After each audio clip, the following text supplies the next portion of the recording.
episódio do Apix Experience Talks. Meu nome é Rodrigo Gonçalves, eu sou Head de Educação na Rocket City e hoje nós estamos falando aqui diretamente do Apix 2025. Ele é um dos principais eventos globais de API e integrações. A gente está aqui no WTC São Paulo, que é onde está rolando o evento, e hoje eu estou aqui com ele, Rafael Ferreira, também conhecido na comunidade Python como programador Llama. E aí, Rafa, como tá as coisas? Tudo bem? Cara, perfeito. A gente está num estúdio de altíssima qualidade, muito bonito aqui, num evento perfeito para a gente falar sobre APIs e conectividades, e vamos começar esse nosso papo sobre arquitetura de software e um pouco sobre engenharia de software. Boa, perfeito. Olha só, o Rafael, ele é programador Python Sênior, tem ampla experiência e atuação em desenvolvimento web, arquitetura de software, automação de serviços e IoT. E também ele é mentor e fundador da iniciativa Programador Llama. Inclusive, quer falar um pouco dessa iniciativa, Rafa? Eu gosto mesmo de disseminar um pouco de conteúdo, principalmente de boas práticas e arquitetura de software voltadas mais para o público em Python. Então é isso, eu tenho um canal lá no YouTube em que eu disponibilizo isso de uma forma mais gratuita. Participo também, né, de algumas colaborações em relação à educação e, né, o mais importante de todos também, eu sou um dos professores da formação de Python lá da Rocket City. Pois é, o Rafa também é um dos educadores ali dentro da formação, das formações da Rocket, especificamente e especialmente da formação de Python. E a gente está aqui exatamente para conversar sobre isso, como ele já bem adiantou. Hoje a gente vai falar sobre como construir sistemas com arquiteturas, né? Como pensar qual é o melhor padrão, qual é a melhor arquitetura, qual faz sentido e como as arquiteturas evoluíram ao longo do tempo e qual é o impacto que isso gera tanto na estratégia das empresas quanto também na rotina de um dev. Então eu já começo com a seguinte pergunta para você, Rafa. Por que precisamos falar de arquitetura? A arquitetura de software, sempre que a gente fala na construção do nosso produto, tem vários tipos de abordagens de porquê, né, a importância disso daí. Uma é porque, assim, se você pega aquele livro tão famoso do Clean Code, você vai ver que no segundo capítulo, o autor ele mostra ali um gráfico em que mostra uma decadência da produtividade em relação ao avanço de features no projeto. Então, se você não projeta ali o seu sistema com um certo cuidado, com um certo carinho, você acaba tendo sim uma perda de produtividade. Fica difícil de você colocar uma feature ali nova no projeto. Isso, na verdade, se você levar para a área de negócios, é uma perca é, de uma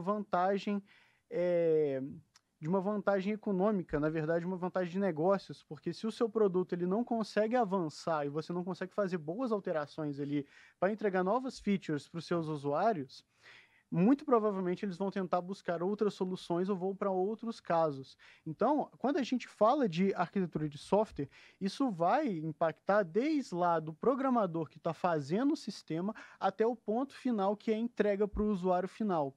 Quando a gente pensa nessa ideia de fazer sistemas um pouco mais controlados em relação às nossas features, fazer uma boa colocação das responsabilidades, aonde que fica o meu banco, aonde que vai ficar a minha regra de negócio de um certo caso, a interação com o usuário. Se você arruma isso de uma maneira muito simples, você está facilitando a vida do desenvolvedor para entregar novas features para o usuário final. Perfeito. E a escolha de boas arquiteturas e a arquitetura que faz mais sentido para aquele projeto tem impacto de médio a longo prazo e caminha junto com a estratégia de crescimento e escalabilidade da solução. Péssimas escolhas ou escolhas ruins de arquitetura vão custar um preço muito alto lá na ponta quando a solução começa a crescer, quando novas demandas começam a surgir e a aplicação não está pronta ou ela não tem uma blindagem robusta, digamos assim, para suportar esse crescimento, né? Essa conta vai chegar ali algum dia se uma escolha ruim sobre a arquitetura da solução, da API, enfim, é feita agora, né? Isso, cara, uma coisa que a gente vê e é muito nítido, você até falou isso, que quando a gente pensa em arquitetura de software e boas práticas nos nossos projetos, isso tem um impacto mais a longo prazo ou médio prazo. A gente não vê isso no dia a dia, a gente não vê isso, por exemplo, a curto prazo quando a gente está fazendo uma nova feature. Então, é muito interessante a gente ver que a gente consegue ter, por exemplo, desenvolvedores ou alguns tipos de trabalhos que vai entregando feature, parece que está gerando mais valor ali para o produto, mas você está construindo alguma coisa meio que com uma certa falta de base. Lá na frente, essas features vão ficar todas ali muito misturadas, você fazer uma nova feature muito provavelmente vai quebrar um outro canto, então fica difícil de você fazer a entrega. E, bom, a gente tem que pensar em modos da gente conseguir ter essa espécie de produtividade e, ao mesmo tempo, respeitar o próprio projeto na sua construção e na sua arquitetura. Boa, perfeito. E hoje tem muitas opções. A gente tem monolito, client server, microserviços, serverless, enfim. Então tem tantas opções hoje de arquitetura e o que a gente faz diante de tantas opções, assim? Tem bala de prata? Cara, eu vou até gastar um tempo aqui, porque acontece o seguinte, eu acho que é muito interessante não só a gente conhecer as arquiteturas, como principalmente quando elas foram propostas e o para que aqueles negócios foram propostos. Por exemplo, se a gente voltar lá nos anos 70, já estava sendo introduzido a ideia da arquitetura MVC, que a gente tem vários frameworks que ainda utilizam esse tipo de arquitetura como uma montagem meio padrão. Você tem, por exemplo, em Python o Django, né, que é a framework que é uma das mais conhecidas, que ela te dá um exemplo de uma arquitetura muito parecida com MVC. E outros conceitos estavam ali também. Por exemplo, a gente tem ali algumas ideias que já eram feitas a respeito de você ter, sim, uma melhor condição na sua produção de software. Embora a gente esteja falando de um momento em que a produção era muito feita a partir de uma programação mais imperativa ou até funcional, estava nascendo um outro tipo de padrão ali, um outro tipo de modo de se fazer software, que foi exatamente a ideia de orientação a objetos. E isso impactou muito os anos 80, porque mesmo que a galera não tinha, por exemplo, diagramação ou não tinha fortemente alguns padrões de design de código que a gente via, toda essa ideia de orientação a objetos influenciou muito essas produções que vieram, né, nos anos 80 sobre uma parte mais literária. Então tem até mesmo os livros de construção de arquitetura de projetos de software de um autor que se chama Beltran Myers, e o Uncle Bob ele até pegou alguns dos princípios que estavam no livro dele para fazer a ideia de Solid, por exemplo, o princípio aberto e fechado. E naquele tempo, ainda, pelo mais incrível que pareça, existia a ideia de sistemas distribuídos. O que é isso? É uma solução que ela se baseia, na verdade, em dois sistemas que eles podem se conversar e trazem uma informação para o usuário, consegue fazer alguma certa funcionalidade. Mas você fazer essa comunicação naquele tempo era uma coisa muito cara, principalmente porque, assim, a gente sente até hoje que a maior latência, a performance a gente perde ou em conexões com bancos de dados, ou então em conexões entre as próprias aplicações. Então, naquele tempo, a gente utilizava muito monolitos. Até mesmo porque, se você pegar a época, utilizava muito a troca de software a partir de disquetes até fitas. Então, isso perdurou por um certo tempo. Quando a gente foi lá para os anos 90, aí mudou um pouco essa nossa ideia de construção de software, porque eu gosto de falar que os anos 90 e o começo dos anos 2000 foi, para mim, agora sou eu que falo isso, mas para mim a época de ouro da arquitetura de software, porque muitos dos livros que a gente conhece foi feito nesse período. Então, o livro de refatoração do Martin Fowler, ou até aquele livro de padrões de arquitetura empresarial dele, foram feitos nesse período.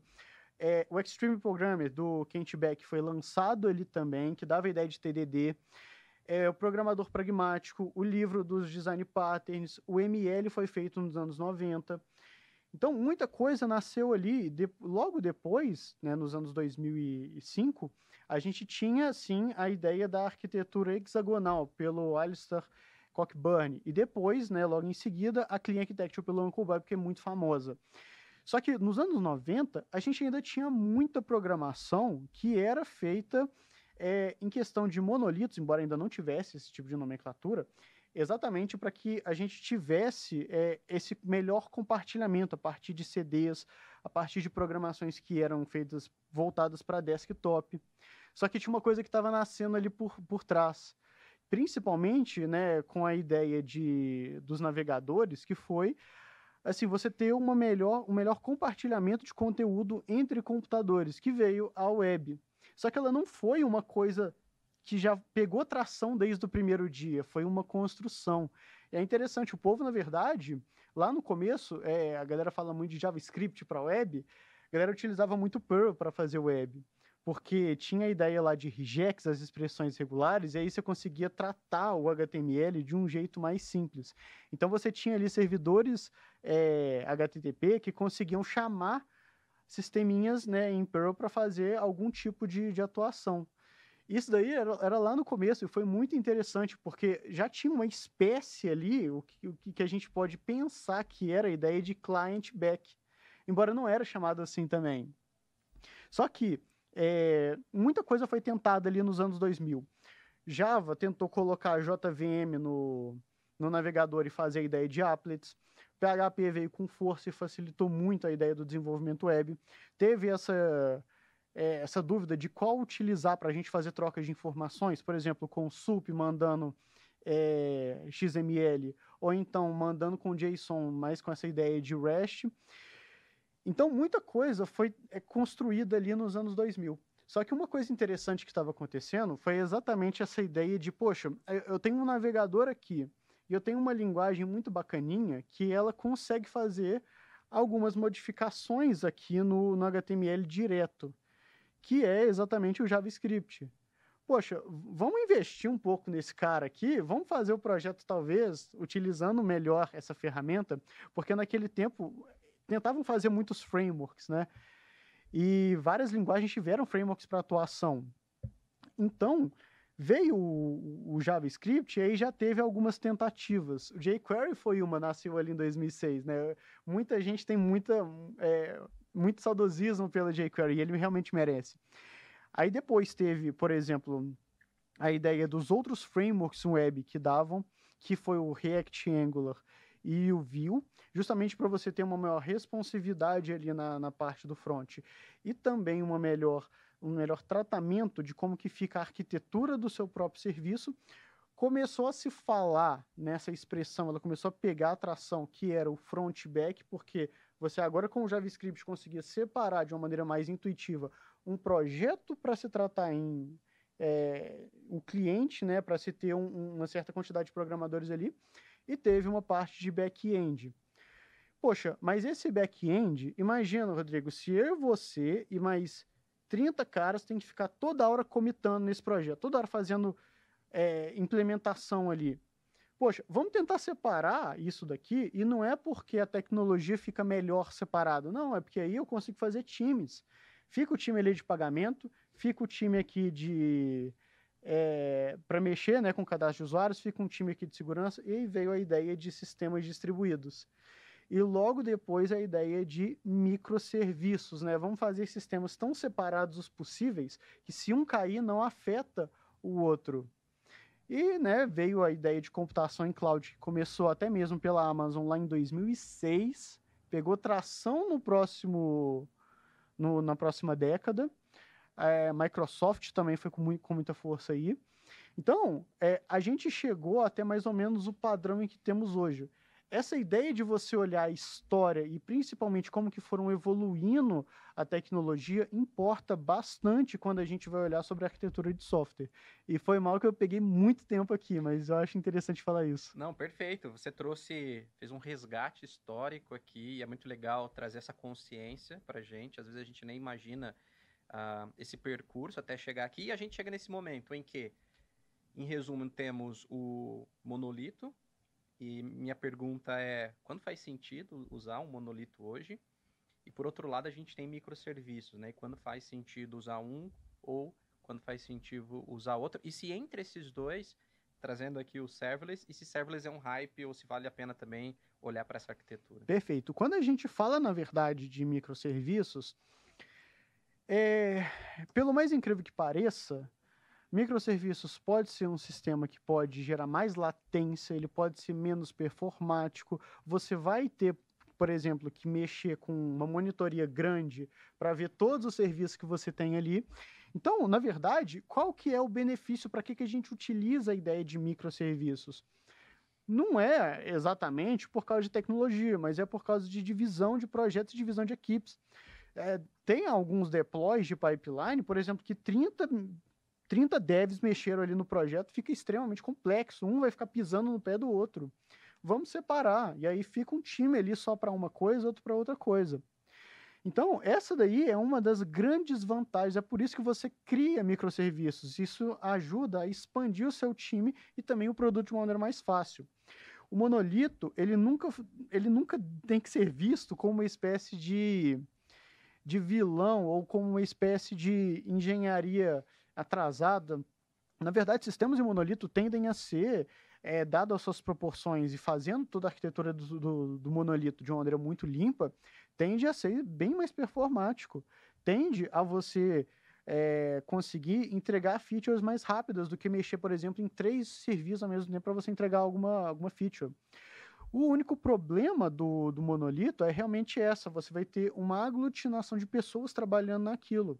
Mas quando a gente fala, por exemplo, da ideia de você começar um certo negócio, você ainda ter pequenos clientes, você começar a fazer provas de conceito, você introduzir uma tecnologia nova, faz todo sentido do mundo a gente trabalhar com essa ideia de monolitos. Então não é uma opção que deve ser descartada.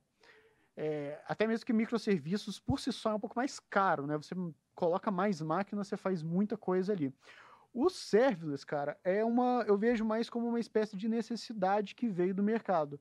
Poxa, se eu vou ter uma funçãozinha que vai ser disparada sempre que bater um certo horário, ou sempre que algum evento acontecer, e ela não vai ser tão utilizada assim durante o período de execução de 24 horas, eu tenho que levantar uma máquina só para colocar esse negócio?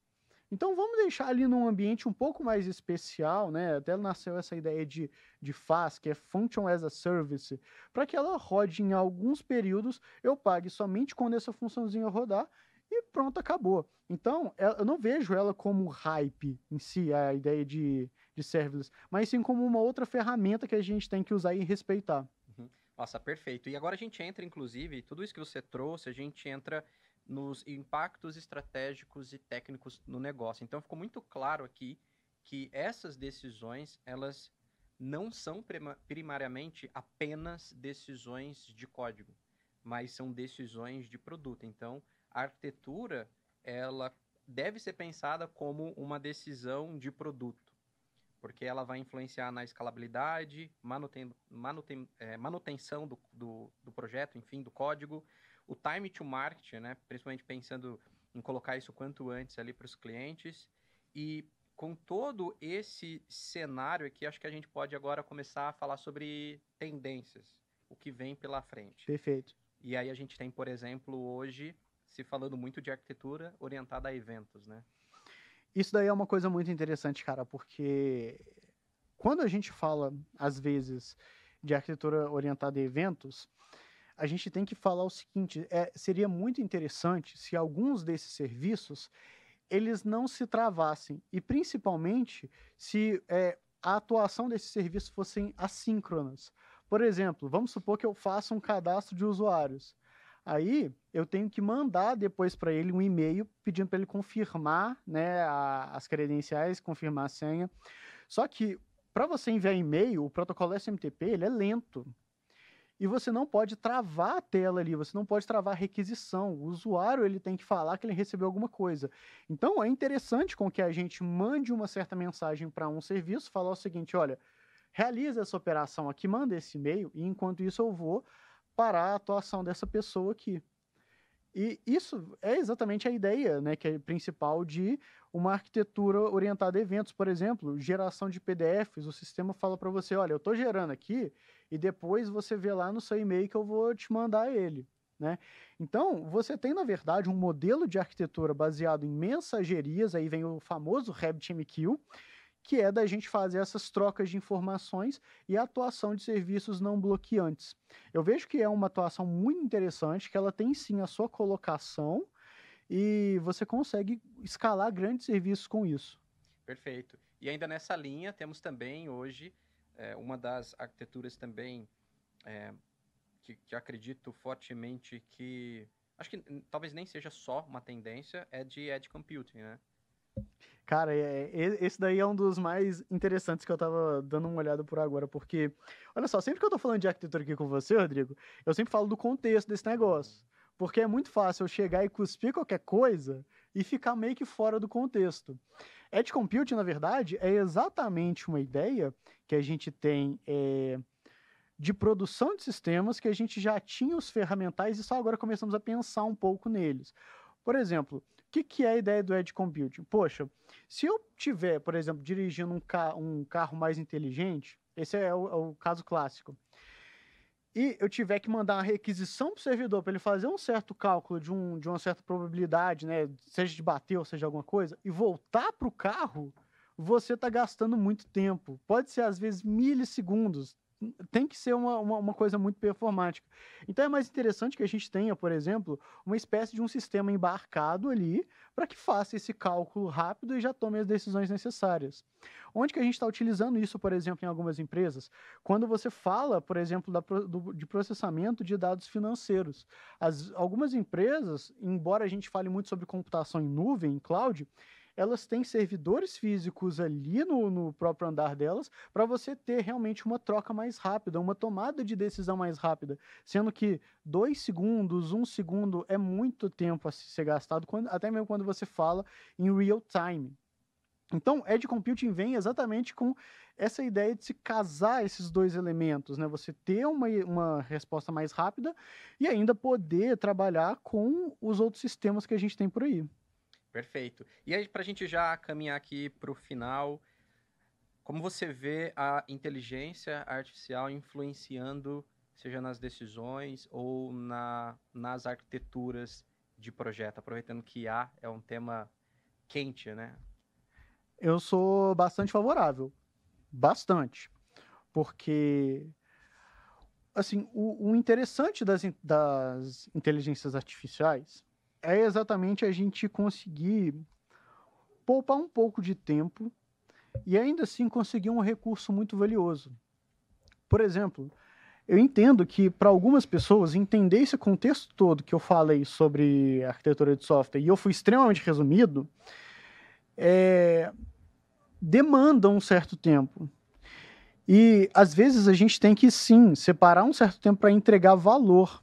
Então, as inteligências artificiais, elas conseguem nos entregar isso daí de uma forma um pouco mais fácil. É claro que aí entra da curiosidade do próprio programador, entender sobre essas inteligências artificiais e utilizar da melhor forma. Principalmente, buscar não só uma única solução para aquilo, mas duas. Mas o bom das inteligências artificiais é que elas conseguem resgatar todo um contexto ali e dar uma resposta completa, mesmo que abreviada, para situações ali que a gente vive. Então, muitas vezes elas dão sim respostas muito boas. Só que também tem a parte humana. Eu tenho que filtrar o que esse negócio está me falando. Eu tenho que ver se faz sentido eu colocar um outro input ali de um caso que eu estou precisando para ver se ela me responde de um jeito diferente. Eu tenho que perguntar se ela tem outra visão sobre esse tipo de construção. Então, é um casamento que eu acho muito bom entre você fazer a sua produção e utilizar uma IA como uma ferramenta. Boa, perfeito, excelente. Então a gente já está chegando aqui ao final, passou muito rápido, o Rafa ele trouxe muitos exemplos aqui, detalhou cada uma dessas arquiteturas e padrões de projetos, como ele disse, de uma forma muito bem resumida.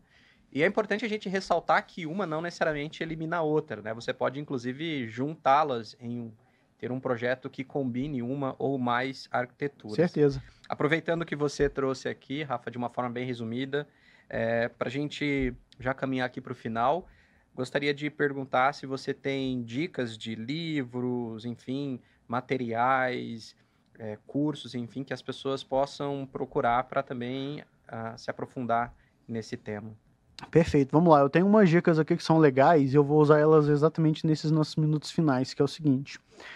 Primeiro, que se você quer algum livro de arquitetura de software, volta o podcast, que eu, eu dei umas citadas por aqui. Mas, assim, Rodrigo, a gente tem que ser um pouco grato e feliz, porque essa nossa área, ela nos permite produzir, mesmo que não seja em horário de trabalho. E não uma produção, por exemplo, querendo tirar algum valor ou ganhar alguma coisa, mas simplesmente, às vezes, um aprendizado, né? Um projeto pessoal que eu gostaria de fazer ali. No começo, eu fiz muito isso, eu fazia um sisteminha que aparecia um mapa e eu marcava no mapa os lugares que eu queria sair. Ah, Rafa, mas existe o Google Maps, mas eu quero fazer o meu. E eu acho que essa curiosidade e essa predisposição para você fazer esses projetos vai te ajudar muito nessas partes de arquitetura de software, porque você vai testar tecnologias, você vai se encontrar em algum problema e vai tentar fazer esse problema de outro jeito. Depois você busca a solução melhor para aquilo e vai refinando, refinando, refinando. Então, por experiência, a gente consegue aprender muita coisa. A dica que eu dou realmente é para você produzir assim, o quanto que você achar de necessário, ou até um pouco mais, para ter essas experiências sobre ferramentas, sobre construções, sobre entender um pouco sobre a tua própria construção e talvez alterar alguma coisa. E, assim, esses projetos, eles ajudam demais. Se você combina essa parte prática com alguns outros livros teóricos, eu garanto que você vai virar um ótimo arquiteto de software. Boa, perfeito. Inclusive, vocês podem também encontrar o Rafa no YouTube, ele tem um canal, e lá no canal dele, né, Programador Lhama, dessa forma, né? Isso. Lá o Rafa fala muito sobre arquitetura também, sobre padrões de projetos, e também não deixem de visitar o site da Rocket City, rocketcity.com.br. Lá vocês também vão encontrar o curso do Rafael, caso tenham também interesse de se aprofundar. A gente vai encerrando. Rafa, quero agradecer mais uma vez pela sua presença, agradecer aqui também pela recepção, pela organização aqui do evento, que está incrível aqui da Pix. Se você estiver por aqui, a gente também está com o stand da Rocket City ali, passe ali para nos visitar. E é uma grande honra estar aqui num dos maiores eventos aqui globais de API e integração. E Rafa, quer deixar sua despedida aí para quem está nos acompanhando? Cara, pra mim, uma honra estar participando aqui, legal pra caramba. O estúdio é bonito lá, tá tendo um evento ótimo ali embaixo, né? Inclusive tem palestra do Rafa daqui a pouco, hein? E eu sinto, né, que eu queria estar lá vendo os stands, vendo a galera, pegando café lá da Rocket. E, cara, é isso. Eu só quero agradecer a oportunidade. Eu amo falar sobre arquitetura de software e dar uma olhada, né, lá na formação de Python da Rocket. Tem muita parte lá onde eu entro sobre arquitetura de software, então os interessados já vão ficar muito felizes com o que tá lá. Perfeito. Olha, a gente está encerrando aqui esse episódio, mas não acaba aqui, tá? Tem um próximo episódio logo na sequência, que é do código ao conteúdo, como criar influência na comunidade tech com o Dan Vitoriano e a Kibum. Então tenha um excelente dia para vocês aí, aproveitem todos os conteúdos que serão oferecidos aqui para você durante esse dia e é um grande prazer estar aqui mais uma vez e aproveitem o dia e o próximo conteúdo.